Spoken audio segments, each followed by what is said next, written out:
You're at 109 right now. Welcome to IC 109 podcast. Let's talk about Bruce's Beach to begin with. We'll start with the small and then we'll zoom out from micro to macro. Bruce's Beach is in the news because the Bruce family intends to sell their beachfront property to the county of Los Angeles. It's been reported in the Times. It's been reported by Tavis Smiley's KBLA 1580 talk radio show. It's been reported. The news is out there. And people are talking. Some folks really aren't happy. In fact, well, there's basically a lot of criticism. There's a lot of criticism going on because people are saying the amount of money the Bruce family will receive for the sale of the property to the county of Los Angeles is too little. $20 million. When land, as we know, is the asset. Real estate is that asset that you must hold on to because it is so valuable, so because the value is so great, and so because it can grow. And for the family to sell that asset, the number one asset, just for some fiat currency, some paper dollars, wow, doesn't make much sense. All right, so here's one perspective. I spoke with a young woman who did not want to have her name put out there, but she gave me a moniker. I believe it may be a business name or something. She goes by Two Urban Sisters. Two Urban Sisters. These are her comments on the subject. Let's listen. Land goes all the way up to Highland, but when in fact they say it only goes to where the lifeguard station is. Okay. So I think it's a little misinformation because all of these parcels were owned partially by black people. Right. That turned into a park. So it appears that according to the documents, white people owned it too, but what would be the interest of white people to give up land that will become valuable later on down the road, right? The other part is that the city, county, state denied the heirs the ability to control their own destiny by getting fair market value. They got lowballed. I think that a developer with the means could have swayed the city council or took out the city council to put people in to allow development on these parcels, and to avoid that, you make an arrangement that forced the heirs to only do business with the county, which, could have been put under duress because you feel like if I don't go along with these terms, do I get my land back at all? Right? So is there room for them to challenge even that lease agreement, knowing that it wasn't in their best interest, it was more in the county's interest, what was proposed to them? Let me ask you this. Have you ever heard of Berkeley Square? No. Can I enlighten you on Go Berkeley ahead. Square? In Los Angeles, I'm not sure where you're from in Los Angeles, or if you're a Californian or native, but in Los Angeles, there's an area that is called Sugar Hill. That was once called Sugar Hill, and that name was borrowed from New York's Sugar Hill. Anyhow, it was predominantly, at one time, populated by black affluent families, and there was one area in particular known as Berkeley Square. Beautiful, magnificent, large homes that were owned and resided in by black families. And those homes were bulldozed over to construct the 10 freeway, what is now the 10 freeway. And those families were not compensated. They lost their homes, lost everything. And that's another part of our history right here in Los Angeles. And there's so many Bruce's beaches around Los Angeles, around America. And it's just, I think what's happened to the Bruce family, but also to countless other families around Los Angeles, is indicative of those political games, or the nefarious politics that those groups are. I would challenge people to be more aware of black faces pushing these kind of agendas, because they don't necessarily always have people's true intentions at heart. I think in the timing of this motion to give back the land was, of course, in the wake of George Floyd, when there was a lot of repentance, or I don't know the best word to use, but there was a lot of focus on making things right. And it wasn't necessarily truly about making things right. It was more so about what's the least we could do to get the greatest reward, which is press, especially when it's about to be an election time. Janice Hahn definitely likes to lean on her father's name and connection to the black community. This is an extension of that. And to her to initially say this land was worth $75 million to make the family settle for $20 million is bullshit. You can listen to Tavis Smiley's interview with Steve Bradford yesterday, his interview the day before with the family's attorney, who's obviously sucks, because why would you allow them to enter into such an agreement that gives them less than what would make them whole? How does 100 years of taking their land equate to only $20 million? And then to put it in documents that says you can only sell for this and you can only do business with the county is, again, not allowing them to control their own destiny. I don't care where they live geographically. They have the right to put it on the fair market and get fair market value. And they took an assessment that the lawyer claims came from them, but there's no document that points to that. So let's start being more critical about who these people are, waxing poetic that they're all for black people because they have a black face, and when you look at peel back the layers, you see that they're not.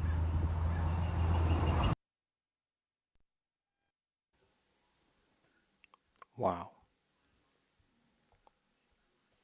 that's deep. That's very deep. On a personal level, I remember when the Hans were after the black vote, probably some 20 years ago. And yeah, I don't see anything. I really can't argue against anything that she said. It really, it really seems that way. Yeah, 20 million. Now, here's something to think about. I heard those numbers initially, 20 million, and I thought, well, that's a huge amount of money. The amount that Bruce family was receiving due to a lease from, who was it? Uh, I forgot again. I think it's the fire department, lifeguards. That's who it is. There's a lifeguard station at the foot um, of the mountain, of the hill. Bruce's beach is on a hill, and just at the beach, between the beach and the park that goes up the hill, there's a lifeguard station there. The lifeguard station on their property pays, wow, wow. As I was just about to say, it pays the Bruce's family $413,000 a year. It just dawned on me they haven't even owned that property more than a year for them to receive that $413,000. It's only been 6 months. And so the Bruce family is, under the pressure, under the gun to make a decision. They have family members, there are descendants who live all over America who are right now suffering in some capacity. They don't have the means of sustaining themselves, they don't have the means of paying for their medical bills, and things are tough. And they probably see $20 million, divided amongst them as being highly beneficial. But if they're not being given the best information, the best counsel, then that $20 million they're settling for really doesn't help them. And like Big Mike said, it's embarrassing. It's publicly embarrassing to give so little to a family that has suffered so much.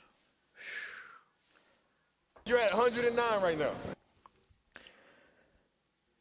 So, oh, and before we end with this micro analysis of the Bruce family situation, let's compare this, okay? The Bruce family, the whole family, all of the members of the family are supposed to share in 20 a $20 million settlement between California's government and their family. $20 million. Meanwhile, Lizzo, celebrity, black woman, is it's been reported that she's made a purchase of a $15 million home. So look at that. There's one celebrity who's willing to pay $15 million to own one home, and there's an entire family, multiple families, you know, who are going to have to subsist on $20 million. Meanwhile, one person is buying one home. So the point in bringing that up is, at one in one instance, $20 million seems like a lot of money, but when it's divided among so many family members, it really isn't much. And then to see that one person, one celebrity, can, or rather, can earn that much in a short period of time. Lizzo just burst on the scene, and after a few years, she's been on the scene, what, less than 10 years, I would estimate. I've heard about Lizzo over the last 5 years. I mean, probably even less than that. Probably within the last 3 years, I've heard of her. But $15 million, you know. So one person has $15 million, and a whole family has $20 million. The reason why I bring that up is because couldn't like we definitely need to have some cohesion. We need to work together. You know, all black celebrities. It's always been a curious thing for me. Like, how come black celebrities don't practice group economics, bring their wealth together to make some major strides in the black community? Like this, for instance, so many black celebrities could come together, and instead of putting the Bruce family in the position to sell their property, they could buy that property, or rather, have the Bruce family reject that offer and hold on to that land. And they could also lease the property to black celebrities, who wouldn't mind investing in a resort, in exactly what that land was designed for. It was designed to be a resort. You can get a partnership between 10, 20, or even more black celebrities come together to create a black resort right there on Bruce's Beach. A high-end black resort. It's one idea, one thought, and then just, you know, make it happen.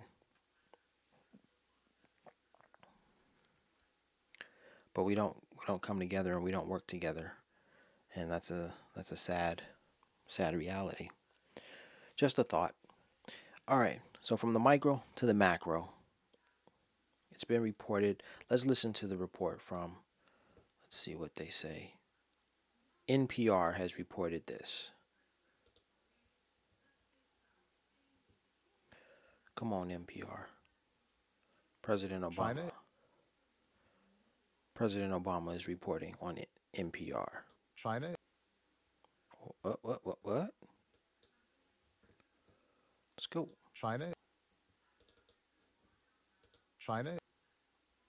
Hmm. China, China, China. What is going on here? Let's go. China is now Huh, it doesn't want to play. It's interesting.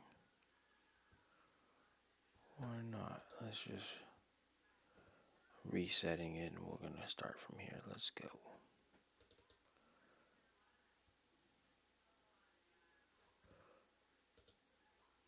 China.